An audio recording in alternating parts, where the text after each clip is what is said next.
ಜೀವನದಲ್ಲಿ ಎಲ್ಲವೂ ಚೆನ್ನಾಗಿದ್ದಾಗ ಸ್ವಲ್ಪ ಅಹಂಕಾರ ಬರೋದು, ಪರಿಸ್ಥಿತಿ ಕೈಮೀರಿದಾಗ ಹತಾಶೆ ಆಗೋದು ಇದೆಲ್ಲ ತುಂಬಾ ಸಹಜ ಅಲ್ವಾ? ಆದ್ರೆ ಈ ಎರಡು ಭಾವನೆಗಳನ್ನ ನಿಭಾಯಿಸೋಕೆ ಸಹಾಯ ಮಾಡೋ ಒಂದು ಅದ್ಭುತವಾದ 4 ಪದಗಳ ಮಂತ್ರವಿದೆ. ಹಾಗಾದ್ರೆ ಬನ್ನಿ, ಒಬ್ಬ ರಾಜ ಮತ್ತು ಅವನ ಉಂಗುರದ ಈ ಕಥೆಯ ಮೂಲಕ ಆ ಮಂತ್ರ ಯಾವುದು ಅಂತ ತಿಳ್ಕೊಳ್ಳೋಣ. ನಮ್ಮ ಭಾವನೆಗಳು ಒಂದ್ರೀತಿ ಲೋಲಕದ ಹಾಗೆ. ಕೆಲವೊಮ್ಮೆ ತೀವ್ರ ದುಃಖದ ಒಂದು ತುದಿಗೆ ಹೋದ್ರೆ ಇನ್ನೊಮ್ಮೆ ಮಿತಿಮೀರಿದ ಸಂತೋಷದ ಇನ್ನೊಂದು ತುದಿಯಲ್ಲಿರ್ತೇವೆ. ಈ ಎರಡರ ನಡುವೆ ಒಂದು ಸಮತೋಲನವನ್ನ ಕಂಡುಕೊಳ್ಳೋದು ಹೇಗೆ? ಇದು ಮನುಷ್ಯನ ಸಹಜ ಸ್ವಭಾವ. ಕೆಟ್ಟ ಸಮಯ ಬಂದಾಗ ಅಯ್ಯೋ, ಈ ಕಷ್ಟದ ಕಾಲ ಮುಗಿಯೋದೇ ಇಲ್ಲ ಅಂತ ಅನ್ಕೊಳ್ತೇವೆ.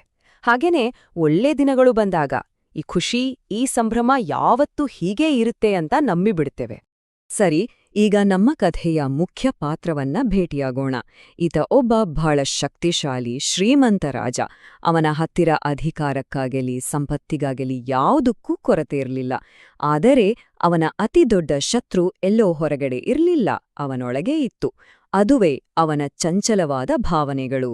ರಾಜನ ಸಮಸ್ಯೆ ಏನಿತ್ತು ಅಂದ್ರೆ, ಖುಷಿಯಲ್ಲಿದ್ದಾಗ ಯೋಚನೆ ಮಾಡದೆ ದೊಡ್ಡ ದೊಡ್ಡ ಮಾತುಗಳನ್ನ, ವಾಗ್ದಾನಗಳನ್ನ ಕೊಟ್ಬಿಡ್ತಿದ್ದ. ಅದೇ ದುಃಖದಲ್ಲಿದ್ದಾಗ ಆಳವಾದ ಹತಾಶೆಗೆ ಜಾರಿ ತರಾತುರಿಯ ನಿರ್ಧಾರಗಳನ್ನ ತೆಗೆದುಕೊಳ್ತಿದ್ದ. ಅವನ ಈ ಭಾವನಾತ್ಮಕ ಅಸ್ಥಿರತೆ ರಾಜ್ಯಕ್ಕೂ ಅವನ ವೈಯಕ್ತಿಕ ಜೀವನಕ್ಕೂ ದೊಡ್ಡ ಸಮಸ್ಯೆ ಆಗಿತ್ತು.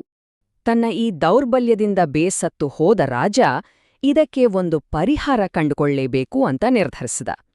ಅದಕ್ಕಾಗಿ ಅವನು ತನ್ನ ರಾಜ್ಯದಲ್ಲಿಯೇ ಇದ್ದ ಅತ್ಯಂತ ಜ್ಞಾನಿ ವ್ಯಕ್ತಿಯ ಬಳಿ ಹೋದ. ರಾಜ ತನ್ನ ಬುದ್ಧಿವಂತ ಮಂತ್ರಿಗೆ ಒಂದು ಸವಾಲನ್ನೇ ಒಡ್ಡಿದ. ನೋಡು, ನನಗೆ ಒಂದೇ ಒಂದು ಸರಳವಾದ ವಾಕ್ಯ ಬೇಕು. ಅದನ್ನ ನಾನು ನನ್ನ ಜೀವನದ ಅತ್ಯಂತ ಸಂತೋಷದ ಕ್ಷಣದಲ್ಲೂ ಬಳಸಬೇಕು, ಹಾಗೆ ಅತ್ಯಂತ ದುಃಖದ ಕ್ಷಣದಲ್ಲೂ ಬಳಸಬೇಕು ಅಂತ ಕೇಳಿದ.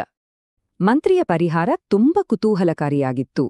ಆತ ರಾಜನಿಗೆ ಒಂದು ಉಂಗುರವನ್ನು ಕೊಟ್ಟು ಹೀಗೆ ಹೇಳಿದ: ಮಹಾರಾಜರೇ, ಇದ್ರಲ್ಲಿ ಒಂದು ರಹಸ್ಯ ಸಂದೇಶ ಇದೆ. ಆದರೆ ಒಂದು ಕಂಡೀಷನ್. ಜೀವನದಲ್ಲಿ ಎಲ್ಲಾ ಭರವಸೆಗಳು ಕಳೆದು ಹೋಗಿ ಸಂಪೂರ್ಣ ಸೋಲಿನ ಅಂಚಿನಲ್ಲಿ ನಿಂತಾಗ ಮಾತ್ರ ಇದನ್ನ ತೆರೆದು ಓದಬೇಕು. ಓಕೆ, ಈಗ ಆ ಮಂತ್ರದ ಮೊದಲ ಪರೀಕ್ಷೆಯ ಸಮಯ.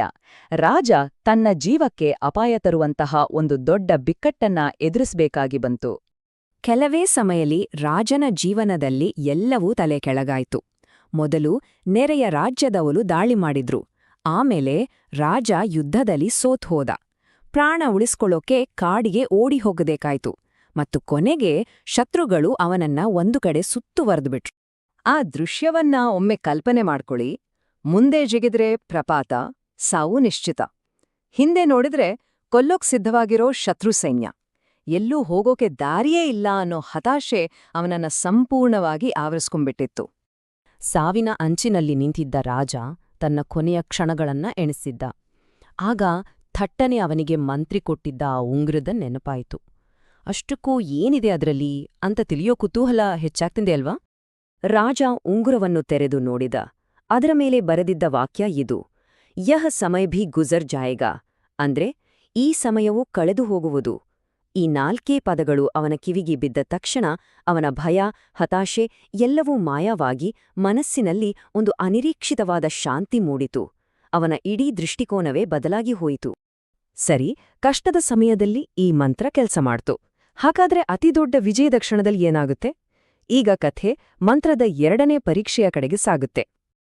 ಕೆಲವು ತಿಂಗಳುಗಳ ನಂತರ ರಾಜ ಮತ್ತೆ ಹೋರಾಡಿ ತನ್ನ ರಾಜ್ಯವನ್ನ ಮರಳಿ ಗೆದ್ದ. ಅವನ ವಿಜಯೋತ್ಸವ ಹೇಗಿತ್ತು ಅಂದ್ರೆ, ಇಡೀ ನಗರವೇ ಹಬ್ಬದ ಸಂಭ್ರಮದಲ್ಲಿ ಮುಳುಗಿ ಹೋಗಿತ್ತು. ಎಲ್ಲೆಲ್ಲೂ ಜೈಕಾರ, ಸಂಭ್ರಮ.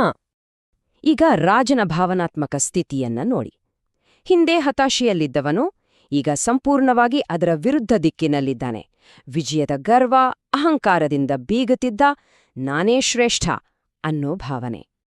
ಆ ಸಂಭ್ರಮದ ಮಧ್ಯದಲ್ಲಿ ಜ್ಞಾನಿ ಮಂತ್ರಿ ರಾಜನ ಹತ್ತಿರ ಬಂದು ವಿನಯದಿಂದ ಹೇಳಿದ: ಮಹಾರಾಜರೇ, ಈಗ ಮತ್ತೊಮ್ಮೆ ಆ ಉಂಗುರವನ್ನು ನೋಡುವ ಸಮಯ ಬಂದಿದೆ. ರಾಜ ಉಂಗುರ ನೋಡಿದ. ಮತ್ತೆ ಅದೇ ಮಂತ್ರ: ಯಹ ಸಮಯ ಭಿ ಗುಜರ್ ಜಾಯೇಗಾ, ಈ ಸಮಯವೂ ಕಳೆದು ಹೋಗುವುದು. ಈ ಮಾತುಗಳು ಈ ಬಾರಿ ರಾಜನ ಅಹಂಕಾರವನ್ನ ಕರಗಿಸ್ಬಿಟ್ವು. ಅವನ ಗರ್ವದ ಜಾಗದಲ್ಲಿ ವಿನಯ ಮತ್ತು ಸಮಚಿತ್ತತೆ ಬಂದು ಕೂತ್ವು. ಹಾಗಾದ್ರೆ ಕಥೆಯ ಈ 2 ಬೇರೆ ಬೇರೆ ಘಟನೆಗಳಿಂದ ನಾವು ಕಲಿಬೇಕಾದ ಪ್ರಮುಖ ಪಾಠವಾದ್ರೂ ಏನು? ನೋಡಿ, ಈ ಮಂತ್ರ ಒಂದು ತಕ್ಕಡಿಯ ತರಹ ಕೆಲಸ ಮಾಡುತ್ತೆ. ಜೀವನದಲ್ಲಿ ಹತಾಶೆಯ ಭಾರ ಜಾಸ್ತಿಯಾದಾಗ ಅದು ಭರವಸೆಯನ್ನ ಕಟ್ಟು ಸಮತೋಲನಕ್ಕೆ ತರುತ್ತೆ. ಇನ್ನೊಂದು ಕಡೆ ಯಶಸ್ಸಿನ ಭಾರ ಜಾಸ್ತಿಯಾದಾಗ ಅದು ವಿನಯವನ್ನ ನೀಡಿ ನಮ್ಮನ್ನ ನೆಲದ ಮೇಲೆ ನಿಲ್ಲಿಸುತ್ತೆ. ಹಾಗಾದ್ರೆ ಈ ಕಥೆಯಿಂದ ನಾವು ಕಲಿಬೇಕಾದ ಪ್ರಮುಖ ಪಾಠಗಳು 3. ಮೊದಲನೆಯದು, ಜೀವನದಲ್ಲಿ ಸಮತೋಲನವನ್ನ ಕಂಡುಕೊಳ್ಳೋದು. ಎರಡನೆಯದು, ಭಾವನೆಗಳ ತೀವ್ರ ತುದಿಗಳಿಗೆ ಹೋಗೋದನ್ನ ತಪ್ಪಿಸುವುದು. ಮತ್ತು 3ನೇದು, ತಾಳ್ಮೆಯನ್ನ ರೂಢಿಸಿಕೊಳ್ಳೋದು.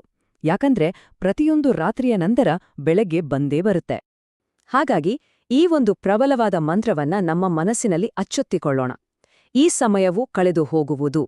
ಇದು ಕೇವಲ ಒಂದು ವಾಕ್ಯವಲ್ಲ, ಇದು ಜೀವನದ ಒಂದು ದೊಡ್ಡ ಸತ್ಯ. ಈ ವಿಶ್ಲೇಷಣೆಯನ್ನ ಒಂದು ಪ್ರಶ್ನೆಯೊಂದಿಗೆ ಮುಗಿಸೋಣ. ಸದ್ಯಕ್ಕೆ ಜೀವನದ ಯಾವ ಸಮಯದಲ್ಲಿದ್ದೀರಿ? ಅದು ಸುಖವಾಗಿರ್ಲಿ ಅಥವಾ ದುಃಖವಾಗಿರ್ಲಿ, ಒಂದಂತೂ ನೆನಪಿರ್ಲಿ, ಈ ಸಮಯವೂ ಕಳೆದು ಹೋಗುವುದು.